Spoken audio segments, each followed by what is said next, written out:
She has spent years hunting rogues, the wolves who shattered her pack and stole her family. So when the Alpha King Caelum offers a truce in exchange for her compliance, Senna knows the arrangement is a trap. But her uncle agrees before she can refuse. Suddenly, the huntress who was tracking wolves is walking into the Alpha King's stronghold as his promised mate, armed with a secret weapon and a plan to end him once and for all. Except Senna isn't the only woman there. 6 she-wolves have been summoned to Ashveil Keep for the Alpha King's consideration. Not because he wants a mate, but because he needs one. A true bond. The kind that can only be felt, never forced. Now Senna isn't just pretending to be his. She's competing for him. She must get close enough to earn his trust. Close enough to strike. Unfortunately, every moment near him feels electric. Dangerous. Like her wolf recognizes something in him she refuses to name. And the longer Senna plays along, the harder it becomes to remember why she came. She tells herself it's instinct. Pack magic. Anything but the truth. Because if this pull between them isn't a trick, it might be fate. And that would ruin everything. Chapter 1. The great hall of Ashveil Keep smelled like pine resin, wood smoke, and dominance. Senna Voss stood near the far wall with a glass of dark wine she had no intention of drinking, and tried to count the exits without being obvious about it. 3. For if you included the servants' passage behind the tapestry with the wolf and moon crest. She'd spotted it 11 minutes ago when she first walked in, because old habits, the ones her father had drilled into her before the rogues took him, did not die in ballrooms. That was the problem with wolves. You could never tell the dangerous ones by looking. The man in the charcoal suit near the fireplace, beater or a threat. The woman in burgundy with the too-still posture, omega playing soft, or a ranked enforcer. There was no reliable way to know until someone shifted. And by then, options narrowed considerably. For most of her life, Senna had understood the world in 2 categories. Her pack, and everyone else. The Voss pack had been small but fierce, tucked into the northern territories where the tree line swallowed the mountains. They'd kept to themselves, kept their borders clean, and kept the rogues at a manageable distance. Until they hadn't. Until the night the Alpha King's war with the southern rogue clans had spilled across the neutral territories like a flood that didn't care whose land it ruined. Her pack had been collateral. Her father, her mother, and her older brother Davin, not casualties of a battle they'd chosen, but of a conflict the Alpha King had started and hadn't bothered to contain. She'd been 17. She'd survived because she'd been in the eastern woods checking trap lines. She'd spent the 6 years since making sure she'd never be that unprepared again. Human expressions. Her cousin Reeve murmured from beside her, materializing out of the crowd the way he always did, silently, and at the exact moment she least wanted company. You keep making the one that looks like you're calculating blood spatter patterns. I'm admiring the architecture, Senna said. You've been staring at the servants' exit for 4 minutes. It's a very interesting tapestry. Reeve's jaw tightened. He was her mother's sister's son, the only family she had left, and he worried about her with an intensity that was both touching and infuriating. He'd been the one to come to her 6 weeks ago with the Alpha King's summons, and the carefully blank expression of a man delivering news he already knew she'd hate. A truce, her uncle Ferris had called it when he'd received the formal proposal. An alliance. The Alpha King is extending his hand. Which hand? Senna had asked. The one that was holding the match when the northern territories burned? Her uncle had not appreciated that. His offering cessation of hostilities, Ferris had said. Protected status for all neutral pact territories. An end to the forced conscriptions. In exchange. In exchange for what? Her uncle's pause had told her everything before his words did. He's asked for a representative of the neutral pacts to come to Ashveil Keep, to be considered as a potential matched mate. Senna had laughed. Actually laughed, short and sharp and utterly without humor. This is a trick, she'd said. The Alpha King doesn't negotiate. He never has. He's changing, Ferris had said. The war has cost him, too. Good. Senna. Her uncle had looked at her with that expression she hated, pity wrapped in pragmatism. This is our chance. For all the neutral pacts. I've already given my answer. She'd left without speaking and gone to find Reeve. I think it's a trap, Reeve had said immediately. Obviously it's a trap, she'd agreed. But if father's going, I'm not letting him send someone unprepared. Your father is dead, Senna. A pause. So is the idea that any of us survive this by hiding in the mountains. 2 weeks later, she'd arrived at Ashveil Keep with Reeve at her side, a silver compound vial sewn into the lining of her jacket, and a plan that was either extremely smart or extremely stupid. She hadn't decided which. The music shifted. A herald near the main doors cleared his throat with pointed authority. His Majesty, Caelum of House Ashveil, Alpha King of the 5 Territories, Lord of the Iron Meridian. Senna stopped listening. Her wolf, the part of her she kept caged and quiet and controlled, went suddenly, completely still, the way prey animals went still in the second before a predator crossed into their awareness. She felt the temperature in the room change. And then he walked in. She'd prepared herself for something brutal. Power wearing a face. The kind of man who looked like he'd been carved specifically to make other people feel small. She had not prepared for this. He was tall, a full head above most of the men in the room, with the kind of build that came from actual combat rather than performance. Dark hair, slightly overgrown, like he'd been too occupied with ruling to bother with anything as trivial as a haircut. His jaw was sharp enough to cut, and his mouth, even from across the room she could see the tension in it, the way he held it like a man who had learned that words cost something. His eyes were silver gray, and they were already moving across the room with the systematic efficiency of someone who had walked into every room for 30 years expecting an attack. Senna's hand moved to her jacket without her permission. He's a monster, she reminded herself. He's a monster who looks like that, which makes him more dangerous, not less. The Alpha King moved through the room. People shifted to accommodate him without seeming to, the way a current moves around a stone. His expression remained controlled, not warm, not cold, simply present, until his eyes found hers across the hall. The noise fell away. She felt it like a physical thing, a cable pulled taut in her chest, connecting her sternum to something across the room. Her wolf threw itself against its cage. Her breath stopped. Caelum went rigid. For 3 full seconds, he was completely motionless. Then something moved across his face, not quite an expression, more like a crack appearing in stone. His silver eyes widened. His lips parted. Then he turned away, smoothly, continuing through the crowd like she was simply another face in a room full of them. Senna exhaled. What was that? An attendant appeared at her shoulder. Miss Voss, if you'd come with me, please. She was guided toward the eastern wall, where other women were already gathering. She counted quickly, 6 of them total, all from neutral or allied pact territories, all carefully dressed, all wearing the particular expression of women who had agreed to something and were now reassessing. She found Reeve in the crowd. His expression had gone very still and very unhappy. Nervous. The woman beside her had auburn hair and the confident posture of someone born into a ranked family. She introduced herself as Lyra of the Westmarch Pack, and there was nothing unkind in the question, which somehow made it worse. Curious, Senna said. About what exactly we're all doing standing in a line. She found out 60 seconds later. The crowd parted. The Alpha King walked toward them, and Senna's wolf went quiet in the specific way it did when she was lining up a shot. Welcome, Caelum said. His voice was low and even, built for commands in the dark rather than speeches in ballrooms. Each of you came here under the premise of a political alliance, and I mean to honor that. Which is why I owe you honesty about the true nature of this gathering. Senna's hands curled slowly at her sides. I require a true mate bond, he continued. Not a political marriage. Not an arrangement. A genuine bond, the kind that forms between matched wolves and cannot be manufactured. He paused.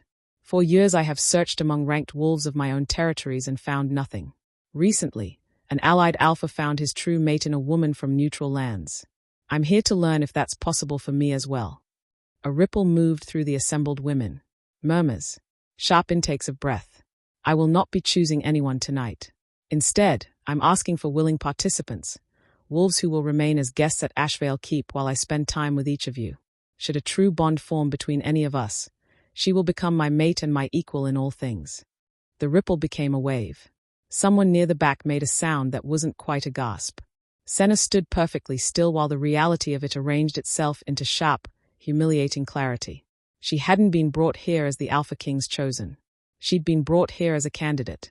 One of 6 women he was sampling like options on a menu. The humiliation burned.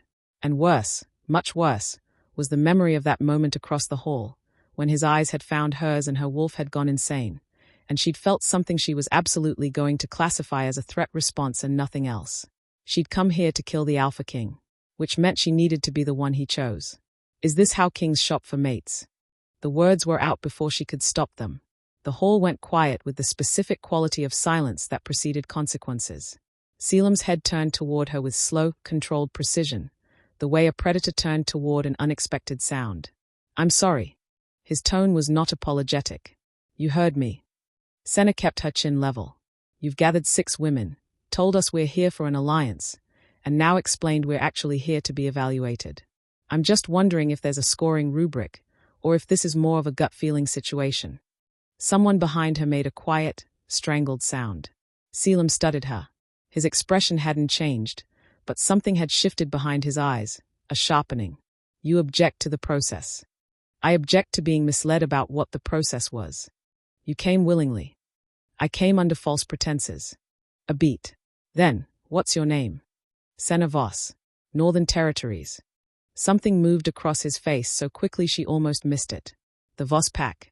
Not quite a question. What's left of it? The silence stretched. Then Caelum addressed the room, his voice carrying without effort the way dominant wolves' voices always did. Not loudness, but weight. I've made my decision for this evening. There's one woman here I'd like to speak with privately, should she be willing. Every woman in the line went taut. Caelum let the silence hold for 1 breath, 2. Then his silver eyes moved slowly down the line, and Senna was absolutely certain, that they were going to land on her. They passed her without stopping. Lyra of the Westmarch pack, he said. Lyra stepped forward, composed and gracious. Of course, Your Majesty. Caelum offered his arm and walked past Senna like she was part of the furniture. She stood there while the crowd resumed breathing around her and thought, with cold and specific clarity, about what she needed to do next. She'd come here to kill the Alpha King. She couldn't do that from the back of the line. Chapter 2. Senna paced her guest quarters like something caged, which was appropriate, because that was exactly what she was. The room was nicer than she'd expected. Stone walls softened by woven rugs, a fire already burning in the hearth, a bed that could have slept 4 people comfortably. Ashveil Keep had been built to impress, and it was doing its job. She hated it for that. You're going to wear a groove in the floor, Reeve said from the chair by the window, where he'd been watching her circuit the room with the expression of a man conserving his energy for the argument he knew was coming. He walked right past me. Senna stopped, turned, started again. He looked at me, really looked at me, across the whole hall, and then he called Lyra's name like I didn't exist. Does it matter who he chose first? Senna wheeled on him. Yes, it matters.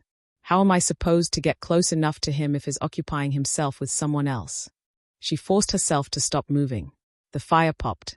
Outside the high windows, Ashveil Keep's inner courtyard was dark and silent, and somewhere in this fortress the Alpha King was having a private audience with a woman who was not her.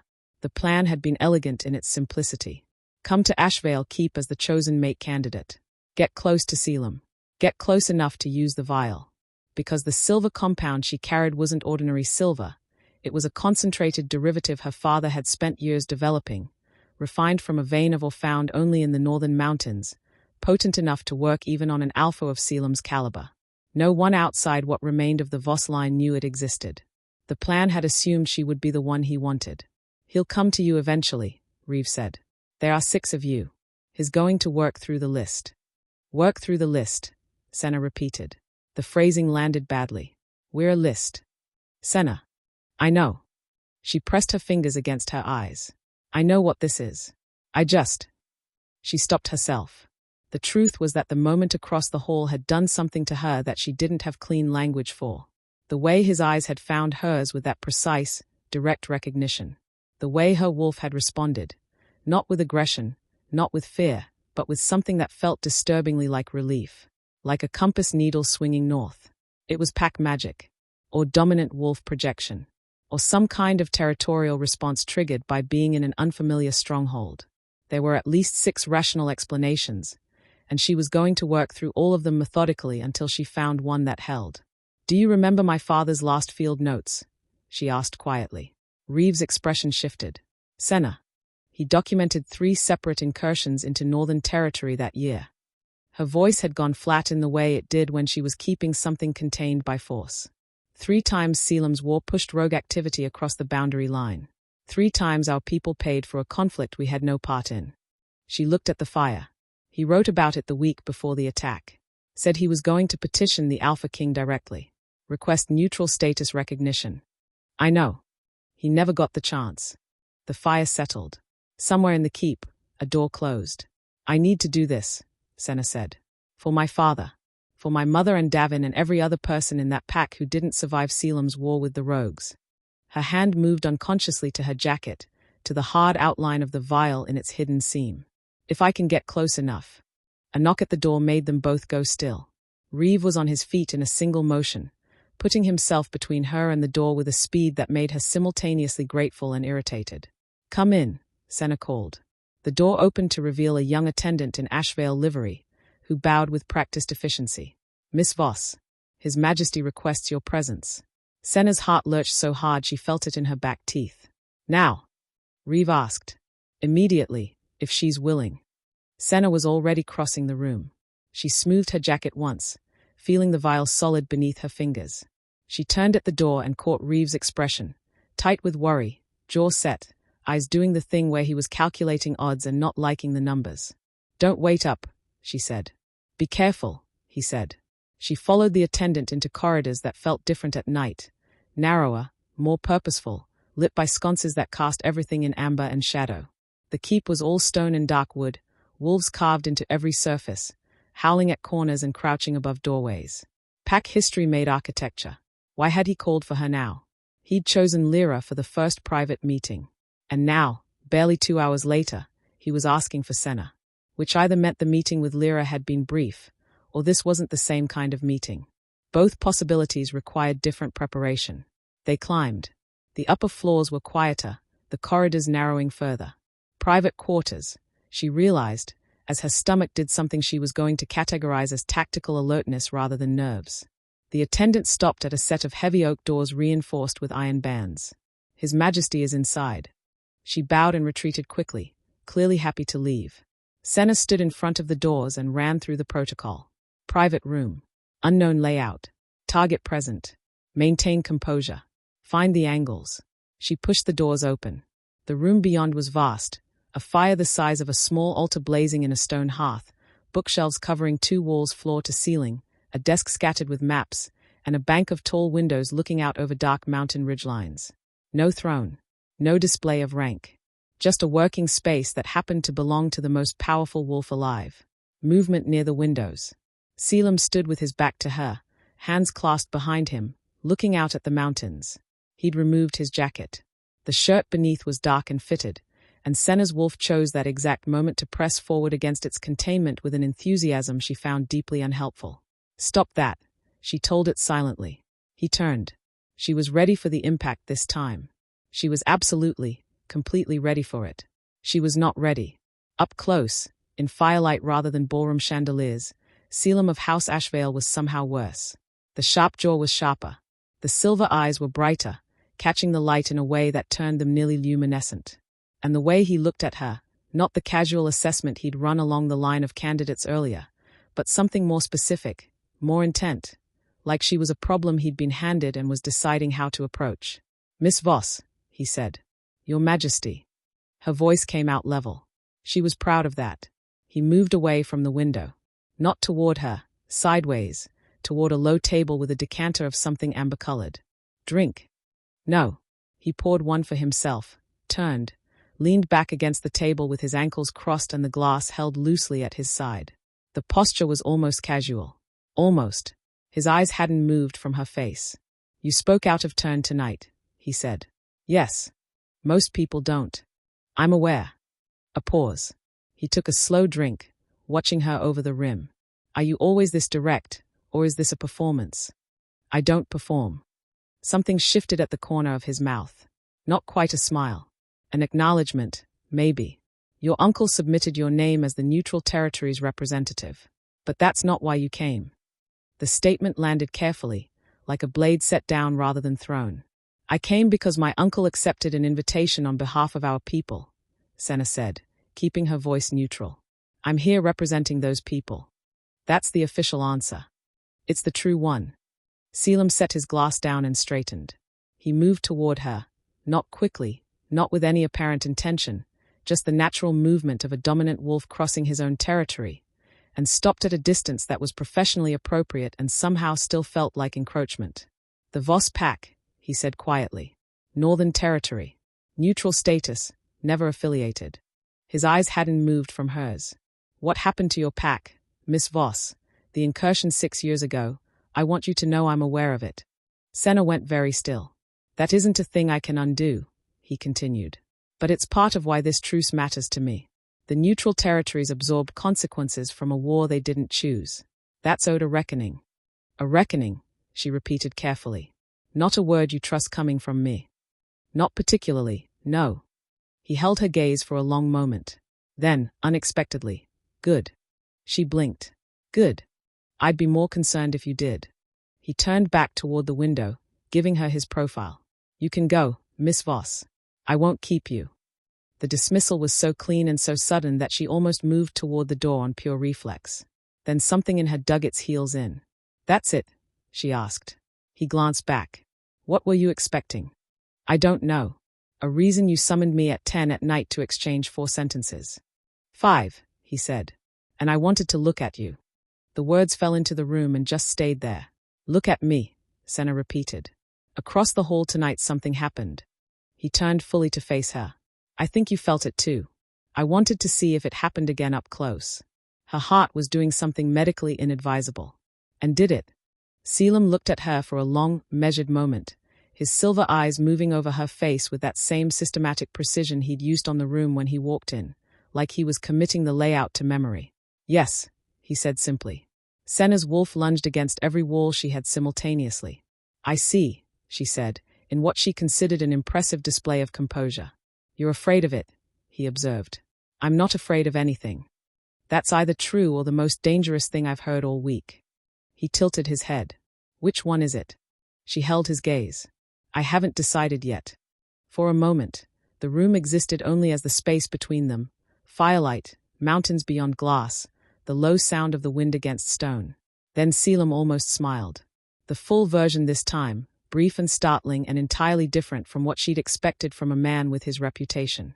"Get some sleep, Miss Voss," he said. "We'll talk more tomorrow." She left.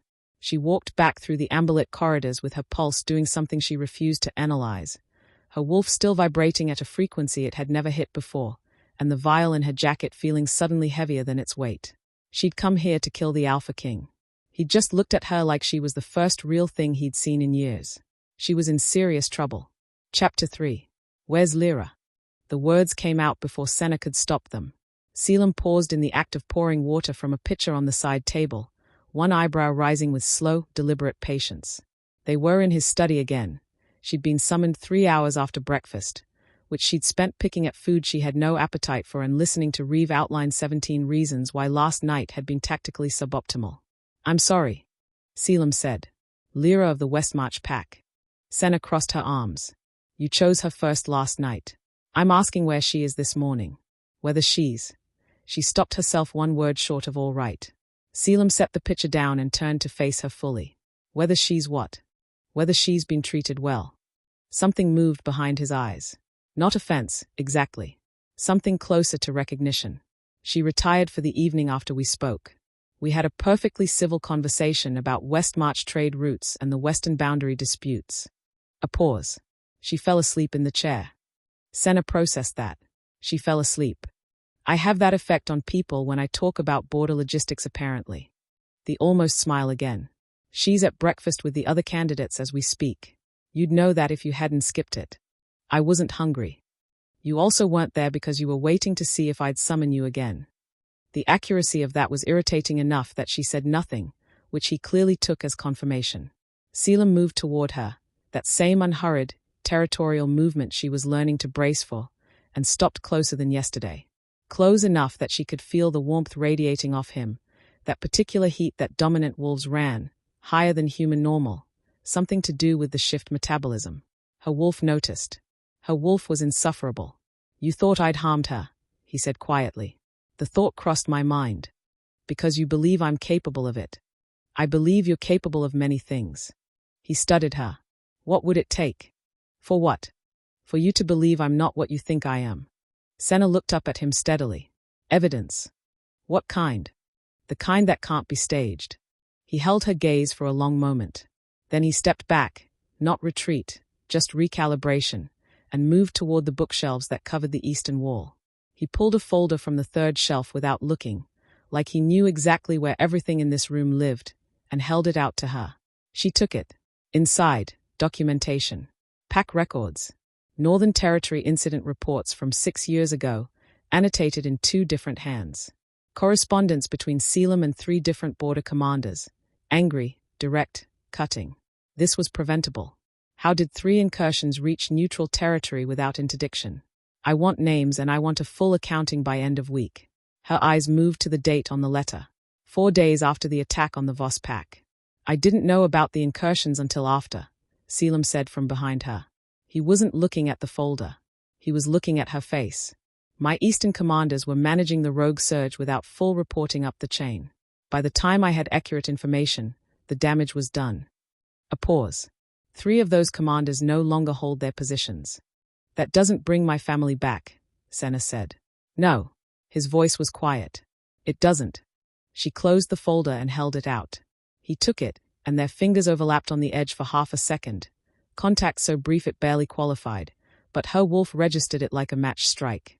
She turned away, putting distance between them, moving to the window where the mountain view was enormous and indifferent and required no particular response from her nervous system. Why do you need a true mate bond? She asked, keeping her back to him. You're the Alpha King. You could take any ranked wolf as a political mate. Why does it have to be a bond? Silence behind her. Then the sound of him settling into the chair at his desk. Sit down, Miss Voss.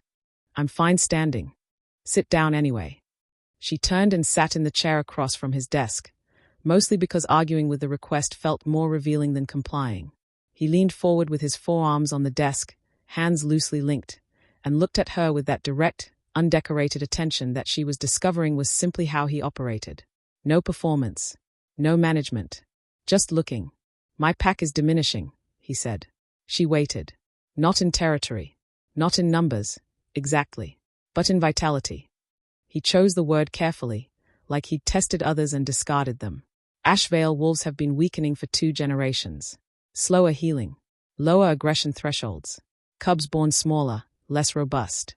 He held her gaze. The pack bonds are fraying. A pack draws its strength from the alpha bond at the center, the mated pair that anchors the hierarchy. I've been ruling alone for 12 years, and the pack feels it. You're telling me your wolves are getting weaker because you don't have a mate, Senna said. I'm telling you the pack needs an anchor. A true bond at the top affects every bond beneath it. It's not mythology, it's pack mechanics. She'd heard versions of this. Her father had written about it. The cascade effect of a strong alpha pair bond on overall pack health. She'd always half dismissed it as romantic embellishment.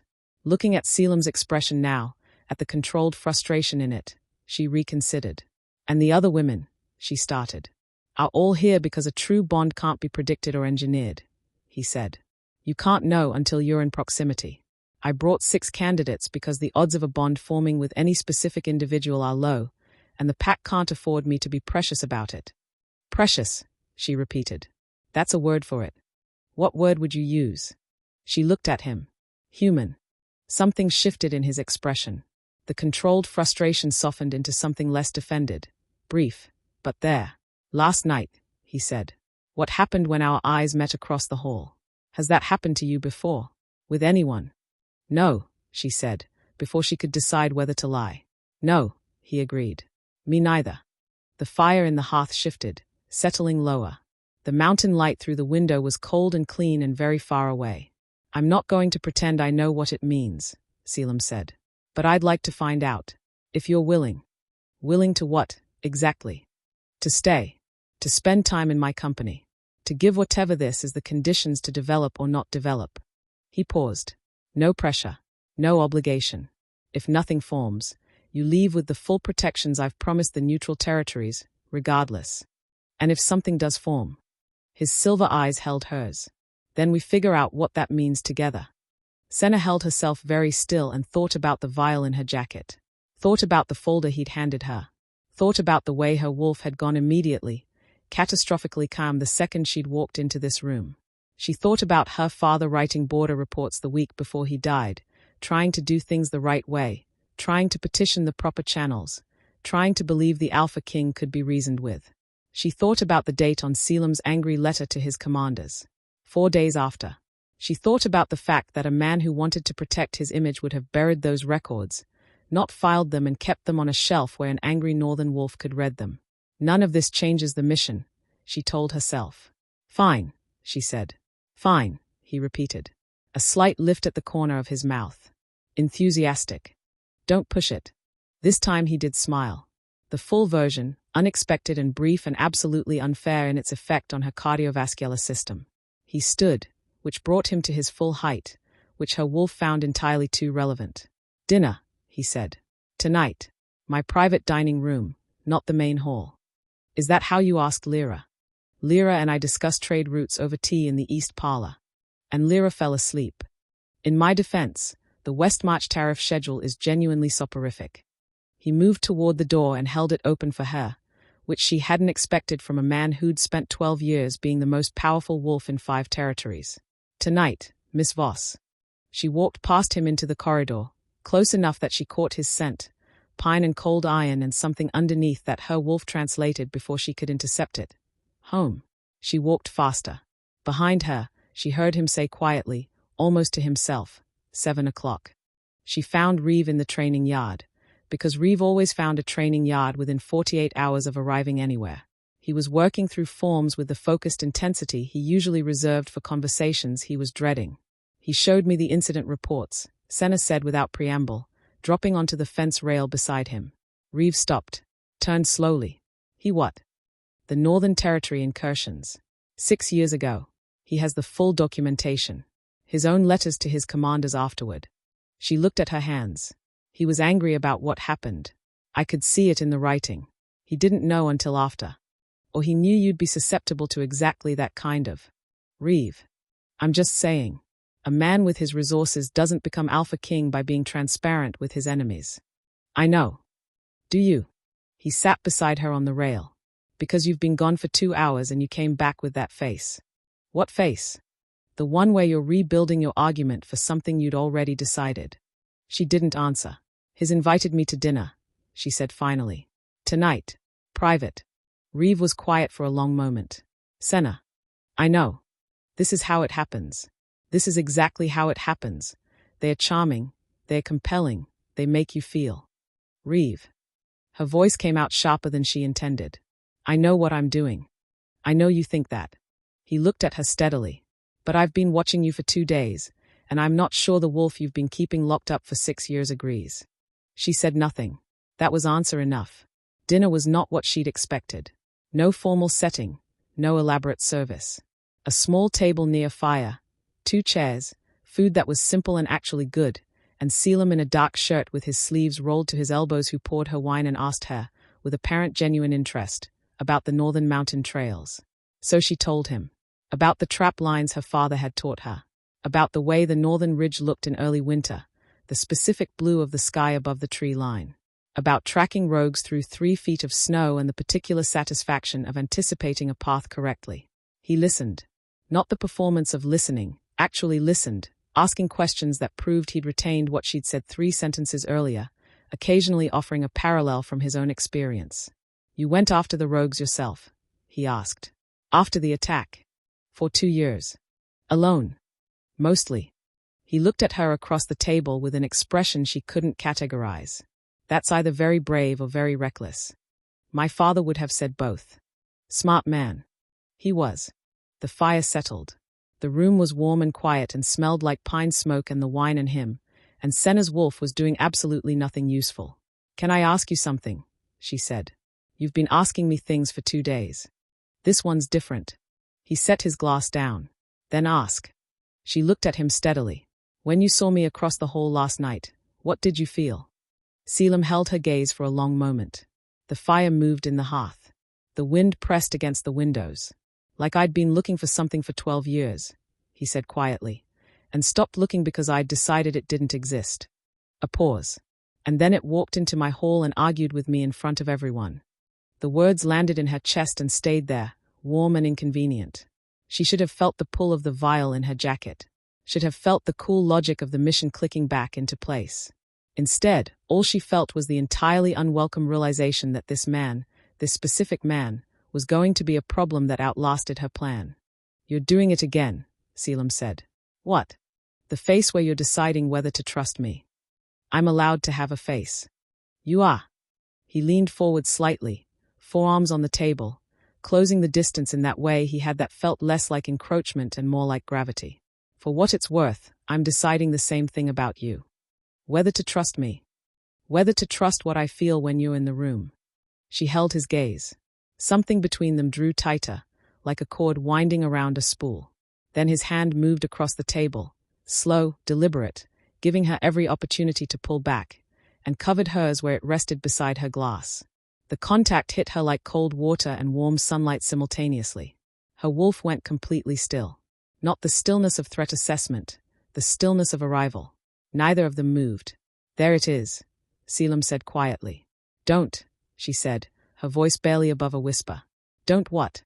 "Don't look at me like that." "Like what?" "Like you already know how this ends," she thought.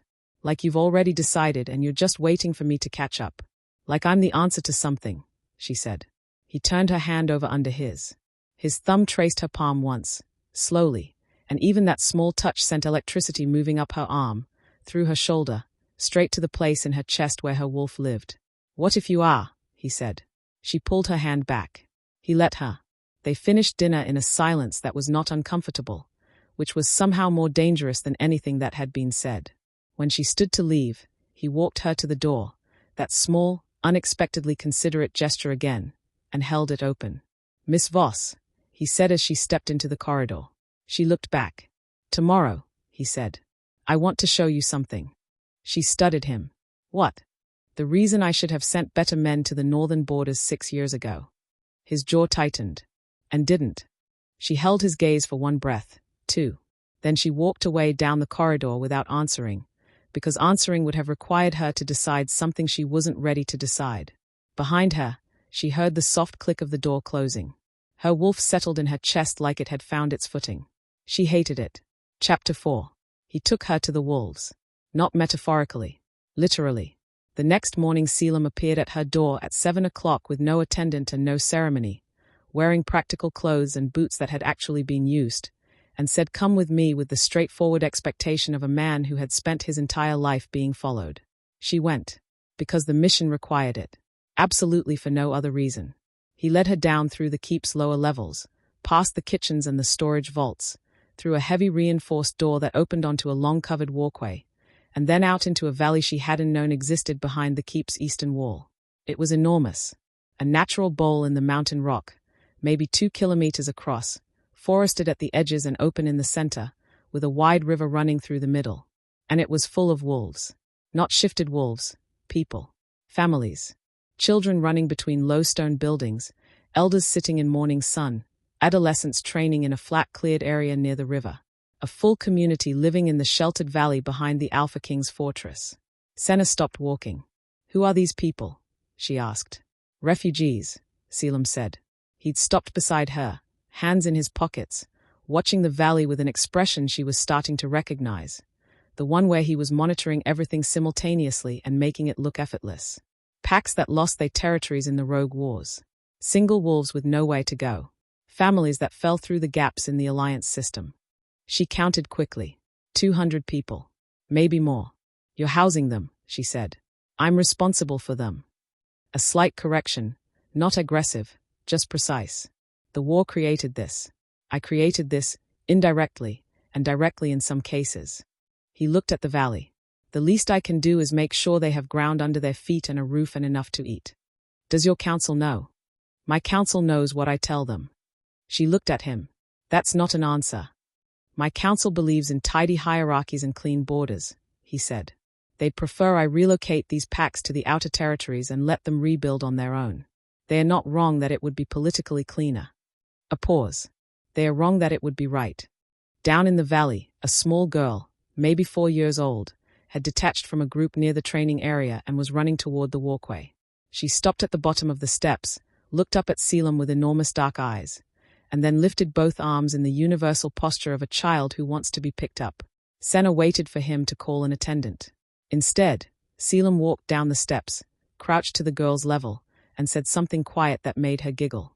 He stood, and she was somehow now sitting on his forearm with her small hands fisted in his collar, talking at considerable speed about something that involved dramatic hand gestures.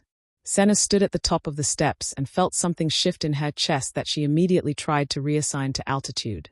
A woman appeared from the nearest building, flushed and apologetic. "Your Majesty, I'm so sorry," she slipped away before I. "She's fine, Mauta," Caelum said. "She was telling me about the fox she saw by the river." "A fox," the woman confirmed, visibly relieved. "She's talked of nothing else for 2 days." He set the girl down gently, said something else that produced another giggle, and watched her run back toward the building before turning and walking back up the steps. Senna didn't move out of his way. He stopped 1 step below her, which put them at eye level, which she suspected was deliberate. "You could have just shown me the documentation," she said. "The resettlement records. You didn't need to bring me here." "Documents can be fabricated," he said. "Children running at you cannot." She held his gaze. The morning light was clear and cold and showed everything. The faint lines at the corners of his eyes, the scar along his left jaw she hadn't noticed in firelight, the way he watched her with that complete, unhurried attention. "Why does it matter?" she asked quietly. "What I think of you. You know why. Say it anyway." His silver eyes held hers. "Because whatever is happening between us, whatever this bond is that my wolf has been losing its mind over for 2 days, I don't want it built on a foundation you can't trust." He paused. "I've spent 12 years making hard decisions and not explaining myself to anyone. I find I want to explain myself to you. I'm aware that's inconvenient." "Deeply," she said. His mouth curved. "For both of us." She stepped aside and let him back onto the walkway, and they stood together for a while looking down at the valley, the children, the elders, the families that his war had displaced and his conscience had housed, and Senna's wolf settled into something that felt dangerously like peace. "Stop it," she told it. It ignored her completely. The days that followed blurred at the edges. She told herself each morning that this was the day she'd re-establish operational clarity. Get some distance. Remember the mission. Remember her father's handwriting in those reports. Remember the pack that was gone. Remember that warmth and competence and a hidden valley full of refugee children did not undo 12 years of a war that had cost her everything. She told herself this every morning. Then he would appear, at her door, at the training yard where she'd gone to clear her head and found him already there, at the library where she'd retreated to read and discovered he had the same habit, and the argument she'd prepared would lose its edges. They sparred. That had been his suggestion on the 3rd day, offered casually like it wasn't one of the more unexpectedly effective things anyone had ever done to get past her defenses. She'd expected him to be controlled and technical, all alpha efficiency. He was, but he was also fast, faster than she'd anticipated, and he didn't pull his strength the way dominant wolves often did with smaller opponents. He fought her like she was a threat. She found it enormously respectful. She threw him on the 4th morning, a genuine throw, not a concession, and he landed on his back in the dirt and laughed. Actually laughed, open and startled, staring up at the sky. "How?" he said. "You drop your left shoulder before you commit right," she said, standing over him. "Every time." He looked up at her from the ground with an expression she felt in places she had no business feeling things. "No one's told me that before. No one's been fast enough to use it before." He reached up. She took his hand automatically, tactical error, and he pulled, not hard enough to throw her but enough to bring her down to one knee beside him, close enough that she could feel the warmth of him and smell pine and cold iron and that underneath note her wolf refused to stop cataloging. "There," he said softly. "That's better." "Get up," she said, not moving. "In a moment." They stayed like that for approximately 3 seconds longer than was professionally justifiable. And then Senna stood up and walked to the water barrel and didn't look at him for a while. In the evenings they had dinner in his private dining room and talked for hours, about pack mechanics, about the Rogue War's causes and costs, about her father's research into northern ore deposits, about his counsel's increasingly pointed correspondence regarding the mate candidate situation and its lack of resolution. "They want a decision," she said one night over cold wine and the remnants of dinner neither of them had eaten much of, because they'd been talking. "They want certainty," he said. "They are terrified of instability." "And what do you want?" He looked at her across the table. The fire had burned low. The room was small and warm and very quiet. "You know what I want." She did. She'd known for 3 days with increasing, inconvenient certainty. She could feel it, not just her own response to him, but something else, something that seemed to operate at a frequency slightly below conscious thought. Like a second heartbeat that matched hers. Like a sound at the edge of hearing that she was always turning toward. The bond. She'd heard about it academically. She'd never felt it. She felt it now, growing stronger every day, threading itself through her with the patience of something that knew it had time. Caelum, she said. It was the first time she'd used his name.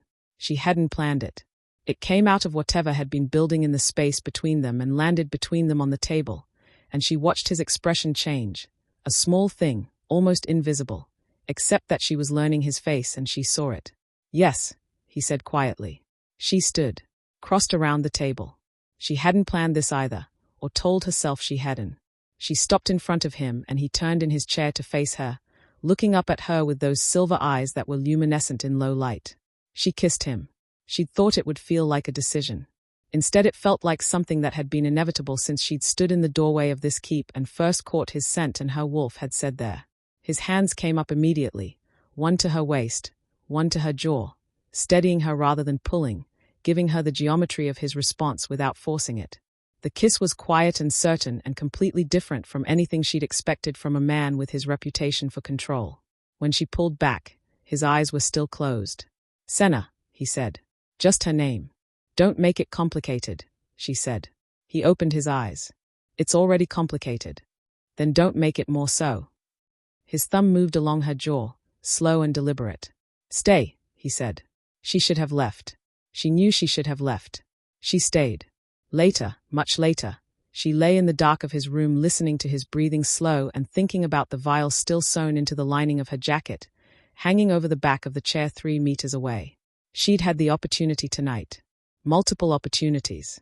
He'd been unguarded in ways that the Alpha King probably hadn't been unguarded in years, and she'd been right there, and she hadn't moved toward the jacket once. She hadn't even thought about it. That was the honest truth, and it frightened her more than the mission did. When did this happen?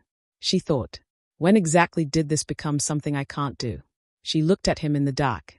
His face was relaxed in sleep, the sharp angles of it softened, one hand resting open on the pillow beside her with a loose, trusting unconsciousness that made her chest ache. He looked younger. He looked like someone's son, not the architect of a 12-year war. She thought about the valley behind the keep. The children. The small girl who'd lifted her arms.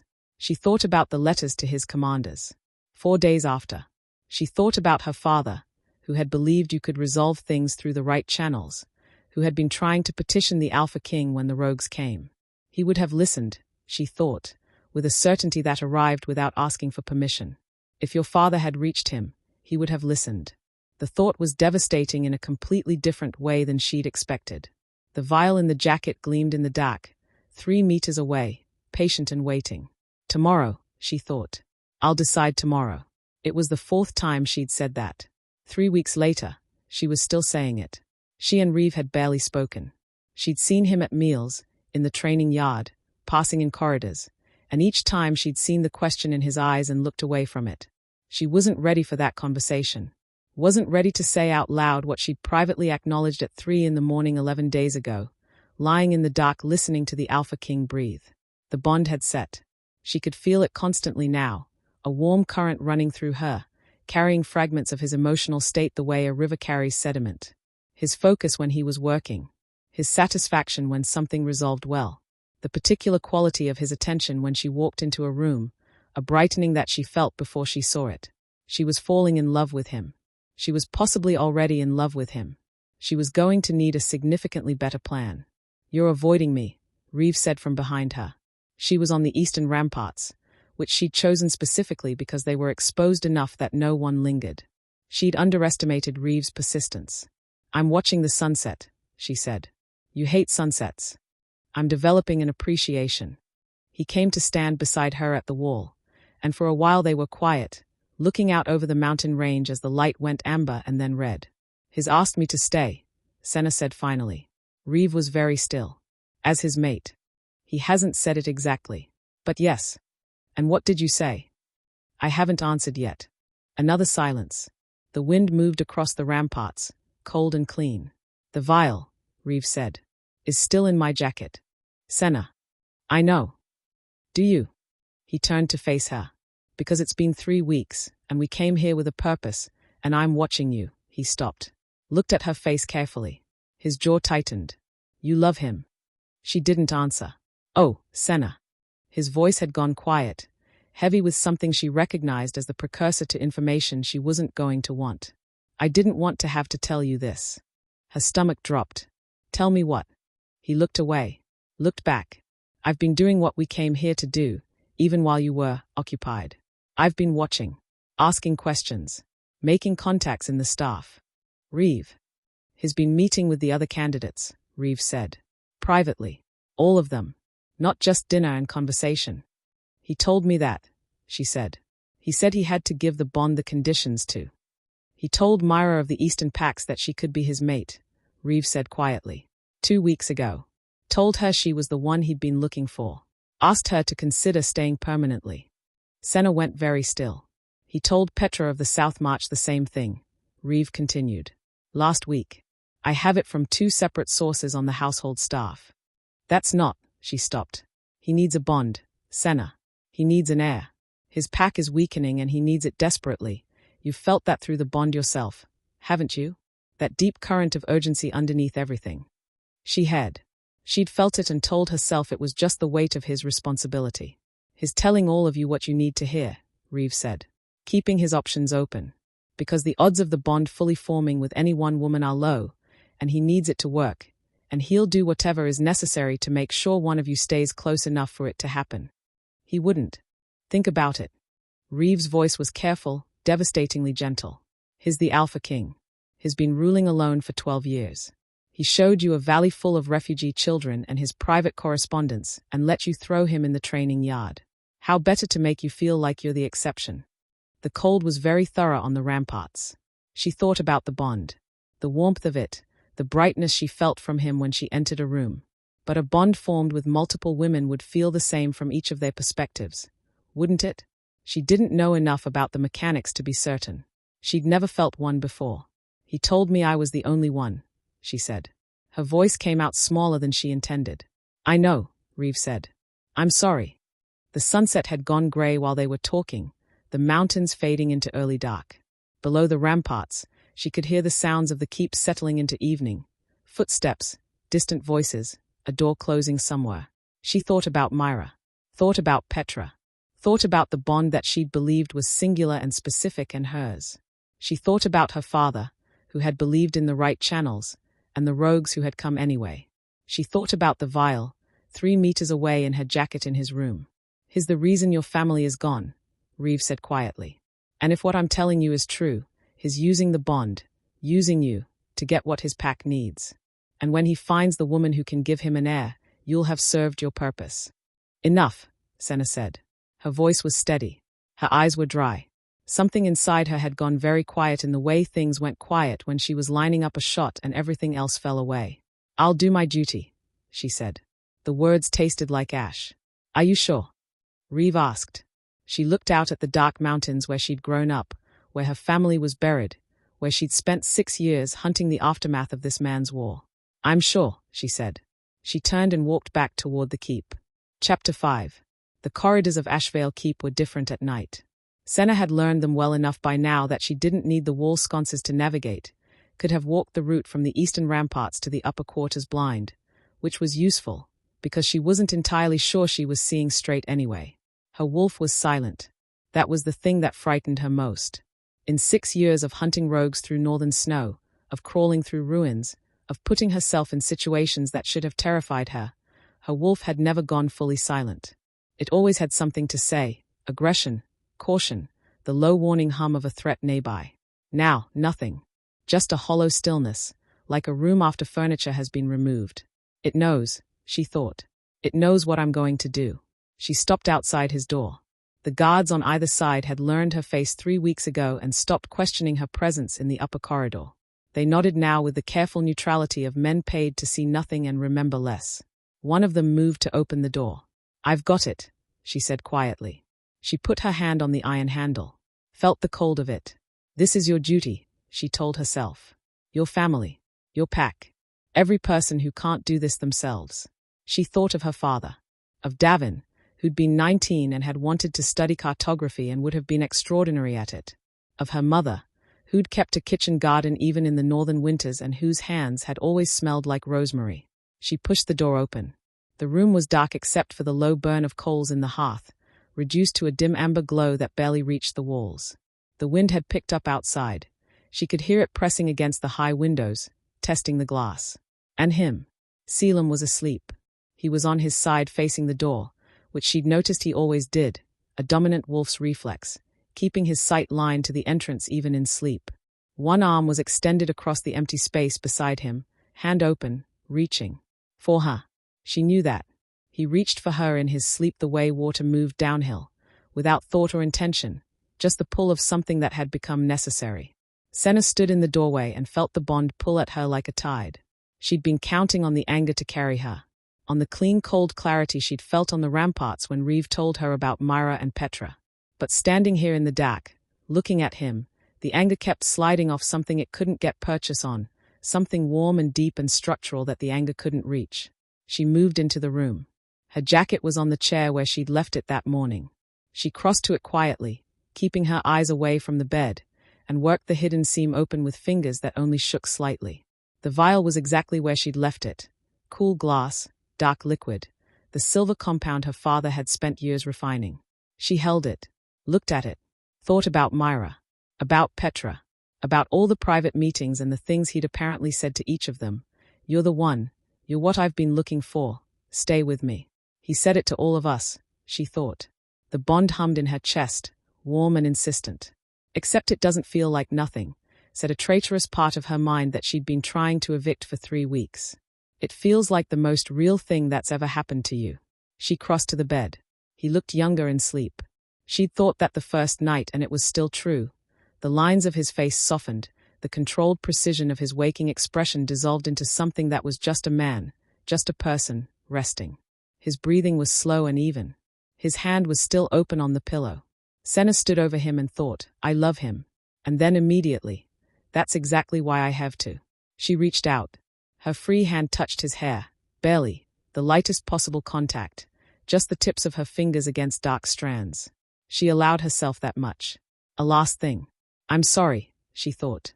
I don't know if any of it was real for you, but it was real for me. She brought the vial forward. His eyes opened. Not slowly, not with the gradual surfacing of someone waking. Instantly, completely, the way predators woke, from sleep to full awareness in a single breath. His silver eyes found her face in the dark with no searching, no adjustment needed. Senna, he said. His voice was rough with sleep, low and quiet, the voice he used only in this room. She couldn't move. His gaze moved to the vial. She watched understanding arrive in his expression, not slowly, not with confusion, just a steady sequential recognition, each piece clicking into place. His eyes came back to hers. How long? He asked. What? How long have you been carrying that? She swallowed. Since before I arrived. He sat up slowly, the sheets falling back. He wasn't looking at the vial anymore. He was looking at her face with an intensity that she felt against her skin. Put it down, Senna. You don't. I'm not asking you to give it to me. His voice was very controlled. I'm asking you to set it down and talk to me. There's nothing to. You're shaking, he said. She looked at her hand. He was right. The vial was trembling in her grip with a fine, continuous tremor she hadn't noticed beginning. Senna. He said her name differently than anyone else did. Like it meant something specific. Like it was a word in a language that only existed between them. Tell me. She didn't put the vial down. But she didn't move it forward either. He told me, she said. Her voice came out flat, drained of everything. About Myra. About Petra. About the things you told them. That they were the ones. That you were looking for them. Something moved across Caelum's face. Sharp and immediate. Who told you that? It doesn't matter. It matters significantly. He moved to the edge of the bed, not standing, not closing distance, just sitting upright with his forearms on his knees, making himself smaller and less threatening in a way that she recognized as deliberate. Who told you? Reeve. He has sources in the household staff. Then your sources are wrong. His voice was quiet and exact. I had tea with Myra twice. We discussed Eastern Pact politics and she showed me drawings her daughter made. I have not told her she was the one I was looking for. I have not told anyone that. A pause. Except you. And I told you because it was true. You would say that. Yes, he agreed. I would. And you can't know from me whether it's honest. He held her gaze. But you have the bond, Senna. You've had it for weeks. You can feel me. Have you felt me feel anything like what I feel for you, for any of the others? She opened her mouth, closed it. She thought about the bond, the warmth of it, the specific quality of his attention when she walked into a room, that brightening she'd felt for weeks, that she'd learned to recognize the way you learn to recognize someone's footstep in a hallway. She'd never felt that directed anywhere else. Bonds can be manufactured, she said, but the words felt hollow even forming. Not true bonds, he said. You know that. Your father studied pack mechanics. His notes are in the Northern Archive system. He knew the difference. She stared at him. How do you know what my father studied? Because when I found out a Voss was coming to Ashveil, I pulled everything I could find about your pack. He didn't look away. Because you mattered to me and you mattered before you walked through my door, and I wanted to understand where you came from. The vial was still in her hand. Your brother, Caelum said carefully. Reeve. He came here with a purpose, the same as you. He needs you to complete it. He loves you and is watching you fall in love with his enemy and is terrified. A pause. I'm not saying he lied to you maliciously. I'm saying he may have been given information he wanted to believe, or found it himself and believed it because it confirmed what he needed to be true. You're asking me to choose between trusting you and trusting my family.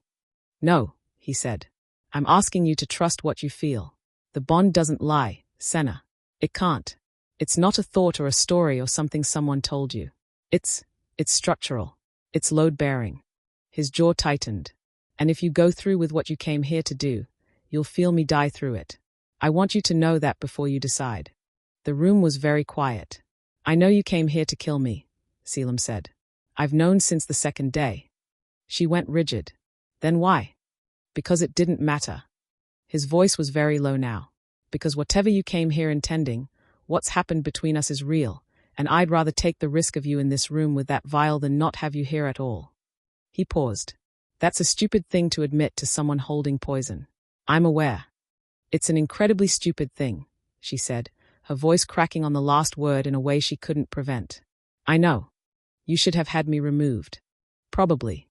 You should have. She stopped. The crack was widening. The anger she'd been using as structural support was failing. My family is dead because of your war. Yes, he said. They are. You can't just. That doesn't just. No, he agreed quietly. It doesn't. I can't give them back. I can't undo it. All I can do is tell you that I knew, and I stayed, and I'm still here. He looked at her. Because you're my mate. And I would rather die at your hand than live without. Don't, she said sharply. Don't say that. It's true. It doesn't help. I know. She stood there for a long moment with the vial in her hand and the fire burning low and the bond humming steadily in her chest with the patient certainty of something that had already decided, and she thought about every choice that had led to this room, this moment, this man sitting on the edge of his bed looking at her like she was both the worst thing and the best thing that had ever walked through his door. She thought about her father's open hand in the petition he'd never sent. She thought about what Caelum had done with his open hand. A valley full of children, a folder of his own failures, a training yard where he'd let her throw him in the dirt and laughed about it. She thought about Reeve, who loved her desperately and had needed this to work. She set the vial on the bedside table. Caelum went very still. I'm not forgiving you, she said. Her voice was unsteady. For the war. For my family. That's not something I can do tonight. I know, he said. And I'm not saying Reeve was lying. I'm saying I don't know yet. That's fair. And I'm furious at you for knowing and letting me walk around with that thing for 3 weeks. Also fair. I'm not finished. She pressed her fingers to her eyes. I'm furious. And I can't. She stopped. Restarted. I can feel you, she said. Through the bond. Right now. What you feel when you look at me. He said nothing. He didn't need to. It's not nothing, she said. No, he said softly. It's not. She sat on the edge of the bed beside him because her legs had run out of argument, and he put his arm around her carefully, not pulling, just present, a solid warmth against her side, and she leaned into it because her wolf had been right all along and she was tired of fighting it. "I still might be furious tomorrow," she said into his shoulder. "I'll still be here," he said. She closed her eyes.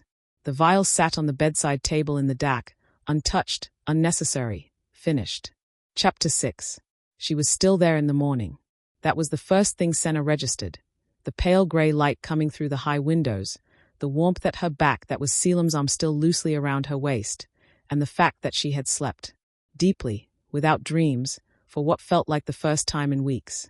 The second thing she registered was the vial, still sitting on the bedside table exactly where she'd left it. She looked at it for a long moment. In daylight it looked smaller than it had felt in her hand last night. Just glass. Just liquid. Just the physical remnant of a plan that had made complete sense 6 weeks ago and now felt like something she'd found in a coat pocket from a previous life. Recognizable but belonging to someone she wasn't entirely sure she still was. Caelum's breathing changed behind her. The particular quality of it shifting from sleep to wakefulness with that instant completeness she'd come to recognize. His arm tightened slightly around her waist. Not pulling, just confirming. "You're still here," he said. His voice was rough with sleep, low and quiet. "I noticed," she said. A pause. "How do you feel?" She considered the question honestly. "Like someone took all my furniture apart and left the pieces on the floor." He was quiet for a moment. "That's accurate. Have you felt it before? The bond settling?" "No," he said. "You're the first." She turned over to look at him. He was watching her with those silver eyes that were soft in the morning light in a way they never were in public, and his hair was disheveled, and there was a crease from the pillow along his jaw, and he looked so entirely human that it made her chest ache. "Tell me something true," she said. He didn't hesitate. "The first morning after you arrived, before I summoned you, I stood outside your door for 4 minutes and then walked away because I hadn't decided what to say." She stared at him. "You, the Alpha King, stood outside my door." "For 4 minutes," he confirmed, without apparent shame. "I counted." "That is genuinely pathetic," she said. "I'm aware. You're the most powerful wolf in 5 territories. And you had just argued with me in front of my entire court and I couldn't stop thinking about it." He met her eyes. "Your turn." She thought about deflecting. Decided against it. "The day you showed me the valley, the refugee families, I went back to my room afterward and sat on the floor for 20 minutes because I didn't know what to do with what I felt." Something moved across his face. "What did you feel?" "Like the plan was wrong," she said quietly. "Like it had been right once and then some way it stopped being right and I hadn't noticed the exact moment it happened." He reached up and tucked a strand of hair back from her face with a gentleness that was completely disproportionate to his size and reputation. "What are you going to do about Reeve?" She'd been thinking about that since approximately 3 in the morning. "Talk to him. He loves you." "I know. Whatever he told you, whether it was deliberate or not, he did it because he's terrified of losing you." "I know that too." She looked at the ceiling. "That doesn't make last night easier." "No," he agreed. "It doesn't." She sat up. He let her, which she appreciated. No pulling her back, no pressure, just the absence of obstacle. She picked up the vial from the bedside table, turned it once in her fingers. "I should get rid of this," she said. "That's your decision." She looked at him. "You're not going to ask me to?" "No." "Why not?" "Because you carrying it was never the danger," he said simply. "You made your choice last night. The vial is just glass." She held it for another moment. Then she stood, crossed to the window, and opened the latch. The morning air came in cold and sharp and smelling of pine and mountain stone. She held the vial out over the long drop to the rocky slope below. Let go. Heard nothing. The wind took it some way she couldn't track. She closed the window. "Right," she said. "Right," Caelum agreed. She found Reeve in the valley. She hadn't expected that, had gone looking for him in the training yard, in his quarters, in the library. But one of the household staff mentioned she'd seen him heading toward the eastern door, and when Senna came through it and stood at the top of the steps, there he was, down in the bowl of the valley, sitting on the low wall near the river with a small grey-haired woman who was apparently talking at him with considerable energy. He looked up when he heard the steps. The woman patted his arm and tactfully moved away, with the practiced discretion of someone who had spent a lifetime reading rooms. Senna came down the steps. Reeve watched her approach with the expression of a man who had been up all night running calculations and didn't like any of the results. You didn't do it, he said. No. He nodded slowly. Looked at the river. Are you angry with me? She sat beside him on the wall. The valley sounds moved around them, children, somewhere, and the river, and the wind off the mountain. I don't know yet, she said honestly. Where did you get the information?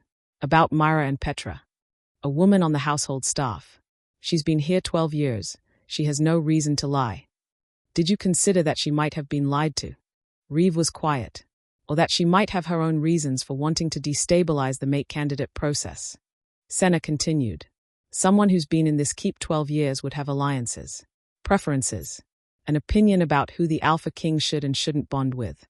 Senna, I'm not saying you did it to hurt me, she said. I'm saying you wanted it to be true. Because if it was true, it made the decision easy. And if it wasn't true? If it wasn't true, then we came all this way and you fell in love with him and I've been the person trying to ruin it. His voice was flat. I know what I am in that version. Reeve. He stopped. She watched the careful management of his expression and recognized it because she did the same thing. You're all I have left, he said. After everything. You're the last one. And I watched you walk deeper and deeper into that man's orbit and I could feel you disappearing. I'm not disappearing. You were going to stay, he said. I could see it. Before I told you anything, you were already deciding to stay. She didn't deny it. And if you stay here, he continued, if you become his mate, what happens to us? What happens to the Northern Territories? What happens to the people back home who lost everything in his war and are waiting for someone to? What if staying is the answer? She asked quietly. He looked at her. What if the way I help our people isn't by removing the Alpha King, but by being in the room where the decisions are made? She turned to face him. I've been inside this keep for 6 weeks. I've seen how he operates. I've watched him make decisions that his council opposed because they were right rather than convenient. She paused. He knows the neutral territories owe a reckoning. He's told me that. What if the reckoning is me, sitting beside him, making sure he doesn't forget it? Reeve stared at her for a long time. That's either the most sophisticated strategic thinking I've ever heard, he said slowly, or it's what someone in love tells themselves so the choice feels rational. Maybe it's both, she said. Maybe. He looked at the river. Maybe it's both and it's still right. She bumped her shoulder against his. He was rigid for a moment, and then something in him relented, and he leaned back against her with the full exhausted weight of someone who had been carrying too much for too long. I'm sorry, he said. If I was wrong. About what I told you. We'll find out, she said. I'm going to ask him to let you verify it yourself. Talk to Myra directly. Talk to Petra. He'd allow that. I'm going to tell him it's not negotiable. Reeve made a sound that was almost a laugh. And he'll just agree. He'll make that face where he's deciding whether to be annoyed or impressed, she said. And then he'll agree. This time Reeve did laugh, brief and reluctant and real. He looked at her sideways. You know his faces. I know his faces. Oh, Senna, he said, not unkindly. You are so thoroughly done for. I'm aware, she said. Thank you. The conversation with Caelum happened that afternoon, in his study, with Senna standing in the center of the room with her arms crossed in a posture that Caelum had apparently learned to recognize because he sat back in his chair with an expression of resigned preparation before she said a word. Reeve needs to speak with Myra and Petra directly, she said. Both of them. Today, ideally. All right, he said. She waited for the conditions. The hesitation. The political calculation. I'll have them both available within the hour, he continued. Reeve can speak with them privately, no staff present, no monitoring. He can ask whatever he needs to ask. She studied him. Just like that. I told you the truth last night, he said. I have no objection to it being verified. A pause. I'd prefer he found out I was telling the truth before you did, obviously. But I'll take what I can get. He might still not trust you even after. That's his right. Caelum looked at her steadily. I'm not asking Reeve to trust me. I'm asking you. She held his gaze. I know. Do you? I'm here, aren't I? The almost smile. You are. She unfolded her arms, crossed to the desk, stopped in front of it with the wood between them, which was probably the right amount of barrier for a conversation that still had sharp edges. I'm not staying because I've decided everything is resolved, she said. My family is still gone. The neutral territories still need formal recognition and restitution, Real restitution, documented and binding. That needs to happen regardless of anything personal between us. Agreed, he said immediately. I'll want to be involved in the negotiation. I'd expect nothing less. And Reeve stays. As my advisor. He has full access and full standing. Done. She looked at him.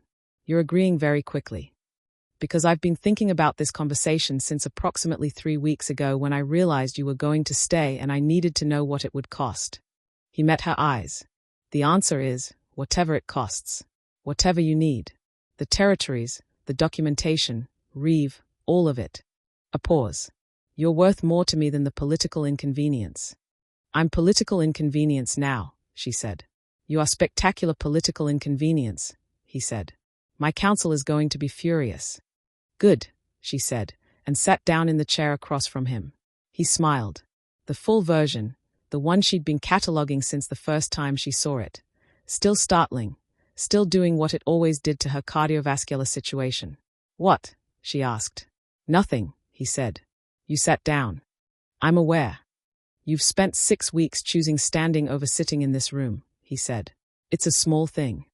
She thought about that, about what it meant, the choosing of furniture, the small architectural decisions people made about how much room they were willing to take up in someone else's space. Don't make it significant, she said. Too late, he said quietly. Everything you do is significant. I've resigned myself to it. She looked at the desk between them, looked at his hands, resting on the maps and correspondence that were always spread across it. The constant material evidence of a man who was always working, always carrying something. She reached across the desk and put her hand over his. His eyes came up to hers. We have a lot to figure out, she said. We do. It's not going to be simple. No. And I reserve the right to be furious with you on a case-by-case basis as historical grievances surface. His thumb moved over her knuckles. Noted and accepted. All right, she said. All right, he said. Outside the study windows, the mountain range was enormous and patient and completely indifferent to the small human negotiations happening at its feet. Inside, the fire burned steadily. The maps on the desk held the shapes of territories that would need to be redrawn. Senna sat in the chair across from the Alpha King with her hand over his and thought, with a clarity that felt like the first uncomplicated thing she'd felt in years. This is where I'm supposed to be.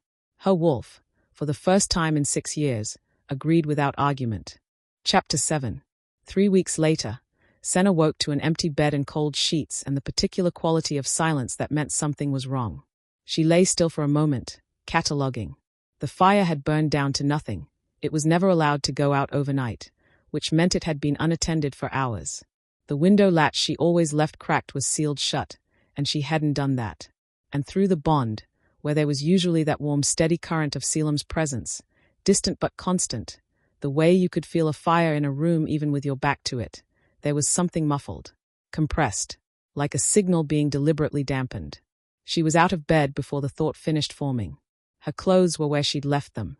She dressed quickly and efficiently in the dak, the way her father had taught her, and was at the door in under 2 minutes. The corridor outside was lit but empty, no guards. The guards were always there. Her wolf was awake and urgent against her ribs. Something is wrong. She went to find Reeve first. His door was ajar, which it never was, and his room was empty, bed unslept in.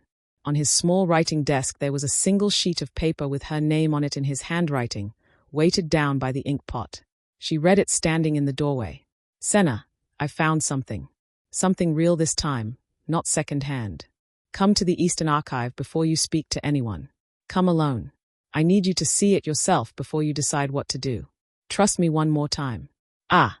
She stood there for 3 seconds.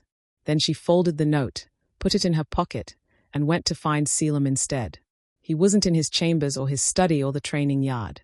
She found him in the war room on the keep's 3rd level, a room she'd been in twice before, its walls covered in territorial maps and tactical overlays, a room that always smelled like old decisions.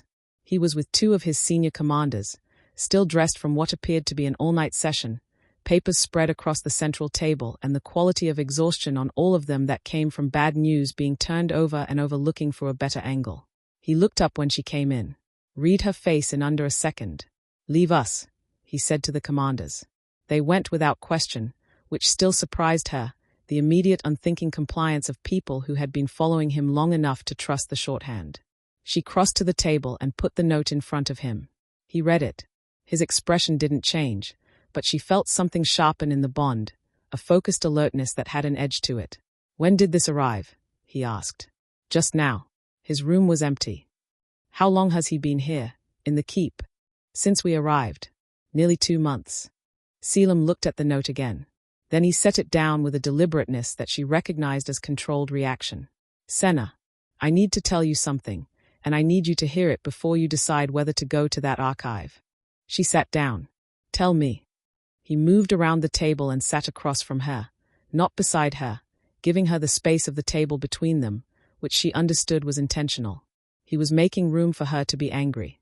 "There's been a development with the rogue factions in the Eastern Territories," he said. 3 of my border commanders have reported contact attempts in the last week. Not attacks, contact. Someone is offering resources to the rogue clans in exchange for coordinated action. Coordinated action against what? Against the keep. He held her gaze. Against the mate candidate process specifically. There are elements, inside the 5 territories and outside, who don't want this alliance to work, who don't want the neutral territories brought inside the formal structure. He paused. Who have very specific reasons to want you gone from this keep before a bond can fully set. She felt cold. "You think someone got to Reeve?" "I think Reeve is a good man who wants to protect you and may have been given very specific information by very specific people who knew exactly how to use it." His voice was careful and exact. The same way he was given information about Myra and Petra, which, as you know, turned out to be fabricated. "Myra confirmed it herself," Senna said, almost to herself. "She said you never." She stopped. "Who benefits from this? From me leaving?" "My council's conservative faction," he said, "who believe the neutral territories are a liability and that any alpha queen should come from ranked Ashveil bloodlines." He paused. "And the rogue faction leadership, who lose their recruitment base if the neutral packs formally align with the crown. Those are 2 very different groups with the same interest. Strange alliances happen when people are frightened." She thought about Reeve's note. "Come alone. Trust me one more time." The phrasing of it, the slight desperation underneath, the way it was specifically designed to invoke her loyalty to him. "He doesn't know," she said. "Reeve. Whatever they showed him, he believes it. He's not doing this to hurt me." "No," Caelum agreed. "He's doing it to save you. The way he understands saving you." She pressed her fingers against her eyes. "What's in the Eastern Archive?" "I don't know. But you have a guess." He was quiet for a moment. "My guess is that whatever it is will be real enough to be convincing. Real documents, real records, something with my name on it that tells a story that makes sense if you don't know the context." He looked at her. "Something that would have worked 6 weeks ago. But not now." "Not now," he said, "because you know me." She stood, walked to the window. The morning was overcast, the mountains grey and close, the valley below already moving with the early activity of the community down there. Smoke from chimneys, figures crossing the open ground. "I'm going to the archive," she said. "Senna. Not because I think it'll change anything." She turned. "Because Reeve is there, and he's my family, and I'm not going to let him sit in a room with whatever they've given him and believe he failed me." Caelum looked at her for a long moment. Something moved through the bond, warm and complicated and fierce. "I'm coming with you. I said I'd come alone. And I'm telling you I'm not letting you walk into a situation designed to isolate you without someone at your back." He stood. "I'll stay outside the door if you want. I'll wait at the end of the corridor. But I'm not sending you in there alone." She studied him.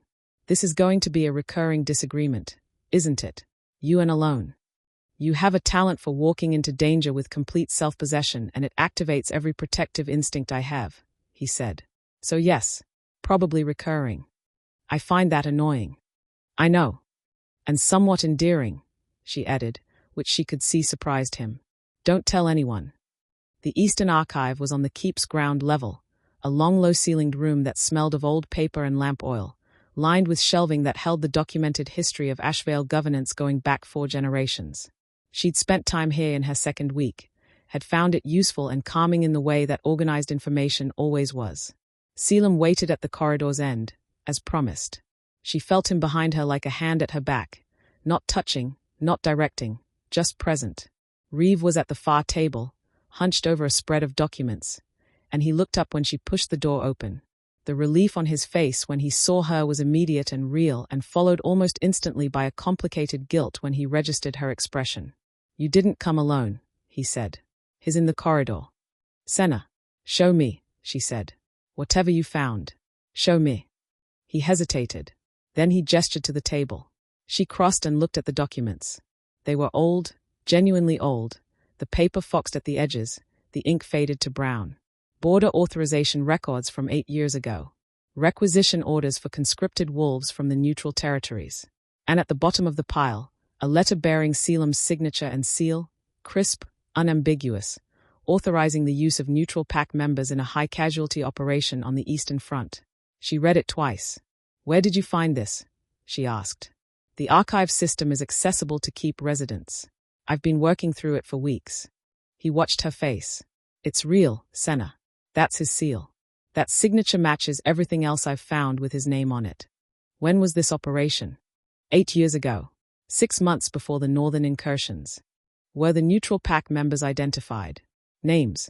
"No names in this document, but cross-referenced with the casualty records." "Show me the casualty records." He pulled another page.